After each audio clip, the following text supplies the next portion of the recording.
Longtemps stigmatisés, les troubles mentaux étaient autrefois perçus comme une faiblesse, une faille dans la personnalité, voire un tabou à dissimuler. Mais aujourd'hui, cette vision évolue. Et pour cause, des millions de personnes consultent chaque année des psychiatres, confrontés à des souffrances invisibles mais bien réelles. Ce que nous savons désormais, c'est que personne n'est à l'abri.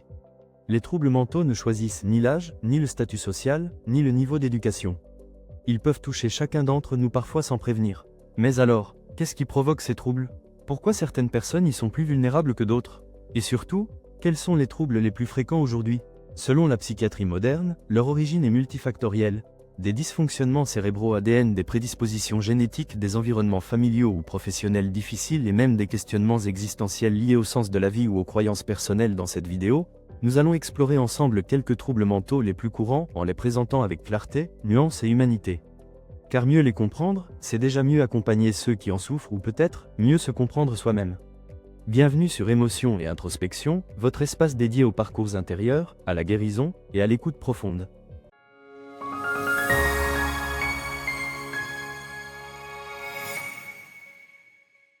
Au cœur de cette réalité souvent méconnue, découvrons ensemble les quelques troubles mentaux les plus répandus, leurs manifestations, leurs causes profondes, et ce qu'ils révèlent sur la fragilité mais aussi la complexité de l'esprit humain.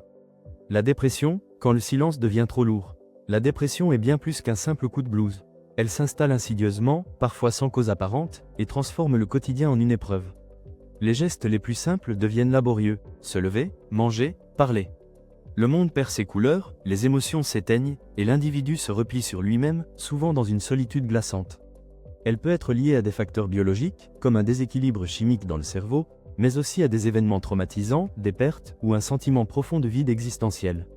Et pourtant, derrière cette souffrance, il y a une quête, celle de retrouver un sens, une lumière, une raison de continuer. L'anxiété généralisée, l'esprit en état d'alerte permanent. L'anxiété généralisée est une tension constante, une inquiétude chronique qui ne laisse aucun répit. Ce n'est pas une peur ciblée, mais une appréhension diffuse, omniprésente. Le cœur s'emballe, les pensées s'enchaînent sans fin, le sommeil devient fragile. Chaque situation, même anodine, peut devenir source de stress. Souvent, les personnes atteintes développent des stratégies d'évitement, s'isolent ou surcompensent pour garder le contrôle. Mais derrière cette hypervigilance, il y a une hypersensibilité au monde, une volonté de se protéger dans un univers perçu comme imprévisible. Le trouble bipolaire, entre les sommets et les abîmes. Ce trouble se manifeste par des phases de manie et de dépression. En période maniaque, la personne peut se sentir exaltée, pleine d'énergie, avec des idées grandioses et une confiance démesurée. Elle parle vite, dort peu, prend des risques inconsidérés. Mais cette euphorie est souvent suivie d'une chute brutale, une phase dépressive intense, marquée par la culpabilité. Le désespoir et parfois des pensées suicidaires. Le trouble bipolaire est une montagne russe émotionnelle, difficile à comprendre pour l'entourage et épuisante pour celui qui la vit. Il nécessite un suivi médical rigoureux, mais aussi une écoute bienveillante et une stabilité environnementale. 4. Les troubles obsessionnels compulsifs, TOC, prisonniers de ces rituels. Les TOC sont caractérisés par des obsessions, pensées intrusives, angoissantes, et des compulsions, actions répétitives pour apaiser l'angoisse. Cela peut prendre la forme de vérifications incessantes, de rituels de nettoyage, de comptage ou de prières. La personne sait souvent que ses comportements sont irrationnels, mais elle ne peut s'en empêcher. Ces troubles traduisent une tentative de maîtriser une peur profonde, souvent liée à la culpabilité ou à l'insécurité. Ils peuvent être très invalidants, affectant la vie sociale, professionnelle et intime. Mais ils révèlent aussi une sensibilité extrême à l'ordre, à la responsabilité et à la peur de nuire. La schizophrénie, quand la réalité se fissure. La schizophrénie est un trouble complexe qui affecte la pensée, les perceptions et les comportements. Elle peut inclure des hallucinations, entendre des voix, voir des choses inexistantes, des délires, convictions erronées, une désorganisation du discours et un retrait affectif. La personne peut avoir du mal à distinguer le réel de l'imaginaire, à exprimer ses émotions ou à maintenir des relations sociales. Ce trouble est souvent mal compris, associé à tort à la violence ou à la folie.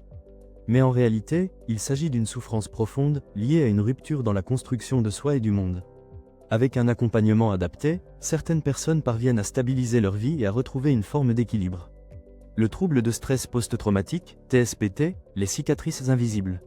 Le TSPT survient après un événement traumatisant, guerre, agression, accident, perte brutale. La personne revit l'événement sous forme de flashback, cauchemar ou réactions physiques incontrôlables.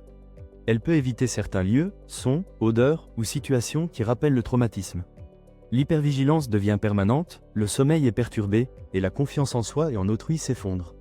Ce trouble est une mémoire figée dans le corps et l'esprit, une blessure qui ne cicatrise pas.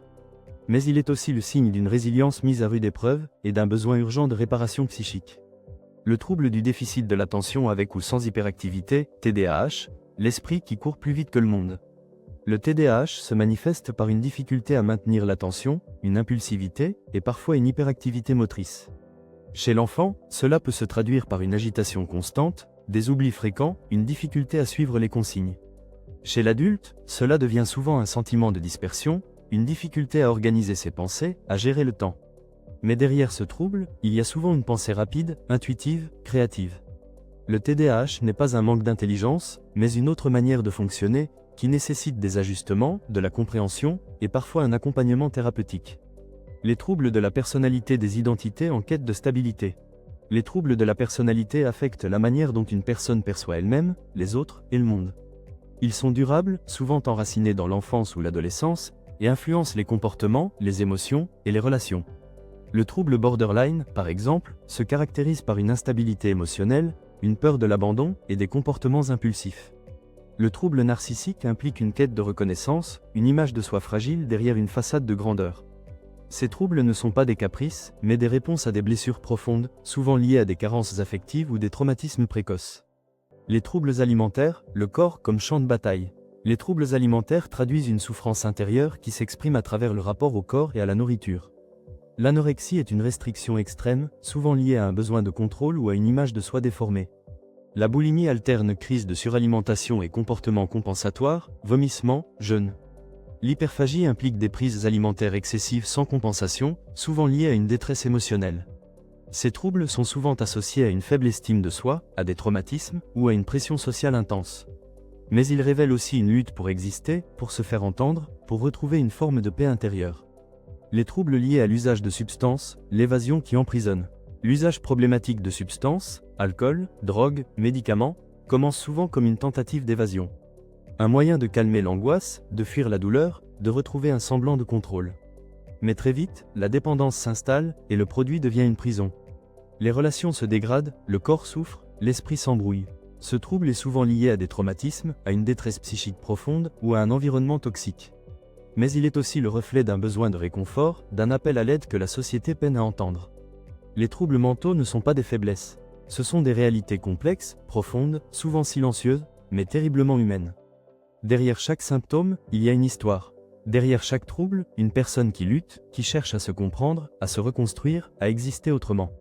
Nous avons exploré 10 formes de souffrance psychique, chacune avec ses nuances, ses défis, ses cicatrices. Mais au-delà des définitions cliniques, ce qu'il faut retenir, c'est ceci: la santé mentale mérite autant de respect que la santé physique. Elle demande de l'écoute, de la patience, et surtout, de la compassion. Si vous vous reconnaissez dans ces descriptions, ou si vous pensez à quelqu'un en silence, n'oubliez pas, vous n'êtes pas seul. Et il n'y a aucune honte à demander de l'aide. C'est même le premier acte de courage. Si ce contenu vous a touché, n'oubliez pas de vous abonner et d'activer la cloche alarme pour ne rien manquer des prochaines vidéos sur les parcours intérieurs, la guérison émotionnelle et l'écoute profonde. Sur émotion et introspection, chaque mot est une main tendue. Merci d'avoir été là. Prenez soin de vous et des autres.